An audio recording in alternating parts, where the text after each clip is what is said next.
নমস্কার দর্শকবৃন্দ, বরাক নিউজে আপনাদের স্বাগত জানাচ্ছি। নিয়ে আসলাম আজকে ইম্পর্টেন্ট গুরুত্বপূর্ণ কয়েকটি খবর। ভিডিওটিতে আগে যাওয়ার আগে আপনাদেরকে অনুরোধ করছি ভিডিওটিকে একটি লাইক করে চ্যানেলটাকে সাবস্ক্রাইব করে দেবেন এবং পাশে বেল আইকনটি বাজিয়ে রাখবেন। আপনাদের একটা সাবস্ক্রাইব আমাদেরকে মোটিভেশন দেয় আগামীতে ভিডিও বানানোর। তো চলুন দেখে নেওয়া যাক আজকে ইম্পর্টেন্ট খবরগুলি। দর্শকবৃন্দ, কোনো বহিরাগতকে নিজের জমি বিক্রি না করার আহ্বান জানিয়েছেন আসামের মাননীয় মুখ্যমন্ত্রী ডক্টর হিমন্ত বিশ্ব শর্মা মহোদয়। কোনো বহিরাগতকে জমি বিক্রি না করা, কোনো বহিরাগতকে নিজের সংস্থাতে কাজে না দেওয়া, কোনো বহিরাগতকে নিজের খেতিবাড়ির কাজে না লাগানোর জন্য মুখ্যমন্ত্রী ডক্টর হিমন্ত বিশ্ব শর্মা সমগ্র আসামবাসীকে এরকম আহ্বান করেছেন। মুখ্যমন্ত্রী বলে দিয়েছেন, বহিরাগত কারা?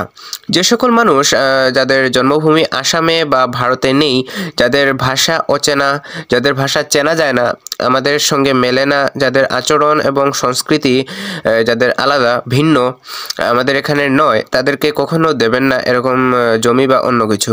কারণ তারা প্রথমে একটা উদ্দেশ্য নিয়ে আসে এবং প্রথমে এখানে কিছু ছোটোখাটো কাজ করতে থাকে, কিন্তু তারপর তাদের উদ্দেশ্য পূরণের জন্য চেষ্টা করতে থাকে। তাই আসামবাসী বা ভারতবাসী কাউকেই এই কাজটা করতে সরকার বারণ করেছে। অচেনা ব্যক্তিকে নিজের কাজে লাগাবেন না, নিজের জমি বিক্রি করবেন না, এরকম কখনো করবেন না বলে মুখ্যমন্ত্রী মহোদয় বলে দিয়েছেন। তো বহিরাগতকে জমি বিক্রি না করার জন্য এখন আসাম সরকার নিয়ে আসতে চলেছে নতুন একটা আইন। 3 প্রজন্মের লোক যদি সেই জায়গাতে, সেই আসামের যদি বাসিন্দা না হয়, তাহলে সেই ব্যক্তিকে আসামের মানুষ জমি বিক্রি করতে পারবেন না। তার জন্য শীঘ্রই বিধানসভাতে একটি নতুন আইন আনতে চলেছে আসাম সরকার বলে মুখ্যমন্ত্রী ডক্টর হিমন্ত বিশ্ব শর্মা সেটা জানিয়ে দিয়েছেন। 3 প্রজন্মের লোক যদি আসামের বাসিন্দা না হয়, তাহলে জমি বিক্রি করা যাবে না। তার একটা নতুন একটা নিয়ম আনতে চলেছে আসাম সরকার। যারা সামাজিক মাধ্যম ব্যবহার করেন, ফেসবুক, ইউটিউব, ইনস্টাগ্রাম বা এক্স অর্থাৎ টুইটার, এগুলো যারা ব্যবহার করেন তাদের জন্য হচ্ছে একটা বিশেষ খবর।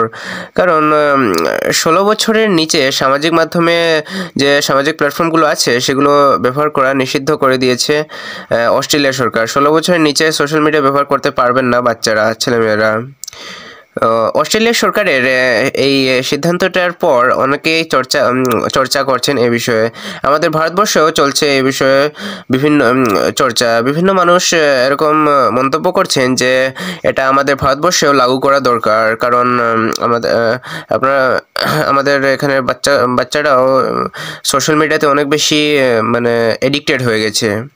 তো আপনারা কি মনে করছেন কমেন্টে নিশ্চয়ই জানাবেন এবং বরাক নিউজের ফেসবুক পেজটাকেও ফলো করে রাখবেন এবং আমাদের বরাক নিউজের ইউটিউব চ্যানেলটাকে যদি এখনও সাবস্ক্রাইব না করে থাকেন তাহলে প্লিজ দর্শকবৃন্দ সাবস্ক্রাইব করে দিন। আমরা রোজ আপনাদের জন্য নতুন নতুন নিউজ খুঁজে আনি, আপনারা প্লিজ একটা সাবস্ক্রাইব করে দেবেন। শিলচরের তারাপুরে এখন প্রশাসনের উচ্ছেদ অভিযান শুরু হয়ে গেছে। তারাপুরের ব্রিজের পাশে যে অংশগুলো আছে, ব্রিজ পার হওয়ার পরে পাশের অংশ যেগুলো রাস্তা দখল করে মানুষ জায়গা দখল করে দোকান ঘর বানিয়েছিলেন, ব্যবসা বাণিজ্য করছেন, সেগুলো এখন ভেঙে দেওয়া হচ্ছে। রাস্তা বড় করার পরিকল্পনা চলছে প্রশাসনের বা সরকারের দ্বারা। দর্শকবৃন্দ, এখন আপনারা জেনে নিন, যদি পাট্টা জায়গা না হয়, রাস্তার পাশে যদি আছেন, তাহলে আগে থেকে নিজের ব্যবস্থা করে নিন। কারণ যারা এরকম অবৈধভাবে যারা জমি দখল করে আছে সবগুলো এখন উঠিয়ে দেবে সরকার। কারণ আপনারা তো জানেন জামের সমস্যাটা কীরকম। সেজন্য শিলচর শহরকে জামমুক্ত করতে রাস্তাগুলো আরও একটু বড় করতে হবে। যেটা আমরা দেখতে পাই আমাদের এখানে যে অম্বিকাপট্টি থেকে কলেজ রোড যাওয়ার যে রাস্তাটা, সেটা এখন বড় করা হচ্ছে। তারপর কলেজ রোডের বাজারটা সেটারও সেই রাস্তাটাকেও বড় করার পরিকল্পনা চলছে। দর্শকবৃন্দ, যদি নিজস্ব জায়গা নেই তাহলে আগে থেকে চিন্তা ভাবনা করে নিন, কারণ যে কোনো সময় প্রশাসনের নোটিশ দিতে পারে শিলচর শহরে। দর্শকবৃন্দ, শিলচরের তারাপুর অঞ্চল থেকে 1,83,00,000 টাকার অবৈধ সিগারেট সহ গ্রেফতার করা হলো 2 জন ব্যক্তিকে। কাছাড় পুলিশ বিশেষ অভিযান চালিয়ে 3,060টি এস-লাইফ সিগারেট সহ 2 জন ব্যক্তিকে গ্রেফতার করেছে। 2 জনের নাম হচ্ছে হান্নান হোসেন বরভুইয়া, ভাগাতে বাড়ি, এবং আরেকজন হচ্ছে ইসলামউদ্দিন লস্কর, তারও ভাগাবাজারে বাড়ি। তার সঙ্গে একটি স্করপিও গাড়িকেও জব্দ করা হয়েছে কাছাড় পুলিশের দ্বারা। আরেকটি বিশেষ অভিযানে আমাদের শিলচর পুলিশ পিস্তল সহ একজন ব্যক্তিকে গ্রেফতার করতে সক্ষম হয়েছে। শ্রীকুনা অঞ্চল থেকে শ্রীকুনা চিবিটাপিটিয়ার একজন বাসিন্দা আব্দুল জলিল চৌধুরী, সেই আব্দুল জলিল চৌধুরীর কাছ থেকে সেই 7mm পিস্তল রাউন্ড সহ তাকে গ্রেফতার করা হয়েছে। বিশেষ সূত্রে খবর পেয়ে পুলিশ সেই অভিযানটি চালিয়েছিল। যে সকল দম্পতির সন্তান নেই, বহু বছর ধরে বিবাহিত, চিন্তা করছেন কি করবেন, তাদের জন্য সুখবর। গুয়াহাটি থেকে উত্তর পূর্বের সর্বপ্রথম ও বিখ্যাত IVF centre IHR Goenka nursing home এখন আপনাদের শিলচর শহরে খুলতে চলেছে। 12ই ডিসেম্বর সেখানে একটি OPD হতে চলেছে। শিলচরে নতুন একটা স্কুল খুলতে চলেছে 12ই ডিসেম্বর, যেটার নাম হচ্ছে the rhythm and red hub. একটি ইনস্টিটিউট যার মধ্যে dance, music, Zumba, yoga, drawing, coaching এগুলো শেখানো হবে। ইটখোলা পয়েন্টে সেই স্কুলটি খুলতে চলেছে। ইন্ডিগো প্যাসেঞ্জারদের জন্য ইন্ডিগোর CEO এর একটা বিশেষ মেসেজ। উনি প্রথমত ক্ষমা চাইছেন এবং তার সঙ্গে সঙ্গে উনি বলেছেন যে ইন্ডিগোর যারা টিকিট কেটেছিলেন, যাদের ক্যান্সেল হয়ে গিয়েছিল, তো তাদের রিফান্ডের প্রসেস প্রতিদিনই চলছে বলে উনি সেটা জানিয়েছেন এবং শীঘ্রই ইন্ডিগো আবার ফিরে আসবে। আমাদের আসাম ইউনিভার্সিটি শিলচরের তরফ থেকে আবার উদ্যোগ নেওয়া হয়েছে আগামী 7ই ফেব্রুয়ারি 2026 সনবিল উৎসব 2.0 আয়োজনের জন্য। প্রস্তুতি এখন শুরু হয়ে গেছে।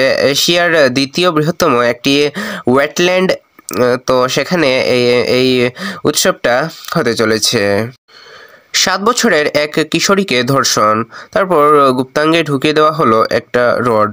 দর্শকবৃন্দ, খুবই চাঞ্চল্যকর একটি ঘটনা। সেই ঘটনাটি ঘটেছে গুজরাটের রাজকোটে। পুলিশ অভিযুক্ত রাম সিংকে গ্রেফতার করেছে, যার বয়স নাকি 35 বছর বলে জানা গেছে।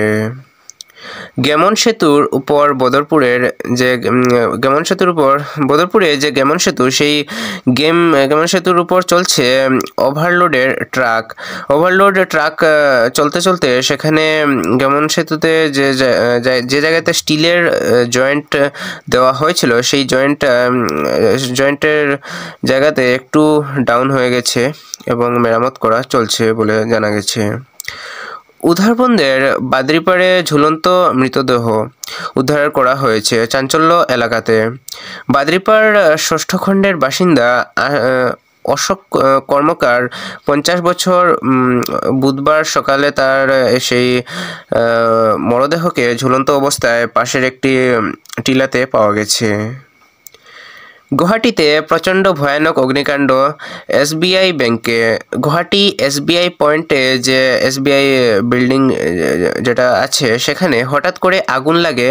গতকালকে রাত্রি 3টার সময় অনেক কিছু নথিপত্র জ্বলে ছাই হয়ে গেছে বলে জানা গেছে এবং অনেক টাকা পয়সাও জ্বলে গেছে বলে সূত্রে জানা গেছে।